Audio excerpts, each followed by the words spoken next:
Hello everyone, চলে এলাম নৈহাটির বড় মা দর্শনে পার্ট 2 নিয়ে। প্রথমে লাইনে দাঁড়িয়ে খেয়াঘাটির মাঝি থিমে সাজানো প্যান্ডেলটা ছিল সুন্দর। তারপর দেখে নিলাম আরো একটা ঠাকুর, তারপর আবার দাঁড়িয়ে পড়লাম মায়ের দর্শনের লাইন। তোমরা দেখতে পারছো তো আমার অবস্থাটা, আর কতটা ভিড় ছিল, মানুষে ঠাসা, কিন্তু তবুও মায়ের টানে দাঁড়িয়ে রইলাম। ধর্ম যার যার, বড় মা সবার। ধর্ম, জাত, বর্ণ, বিশ্বাস এসবের অনেক ঊর্ধ্বে আছেন আমাদের বড় মা। মা এমন এক শক্তি, যিনি কারো নাম, ধর্ম বা পরিচয় দেখেন না। তিনি শুধু ভালোবাসা, ভক্তি আর মায়ার মূল্য বোঝেন। বড় মা, যিনি সবার মা। মায়ের মুখটা দেখার পরে আমার সব ক্লান্তি দূর হয়ে যায়। যাই হোক, অনেক কথা বলে ফেললাম। মায়ের দর্শন করে তারপর আমরা ট্রেনে উঠে যাই। কি ভাবছো, বাড়ি চলে যাব?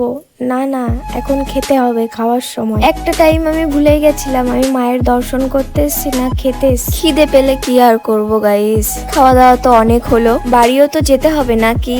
আমি বাড়ি যাই, সবাইকে টাটা টাটা গাইস।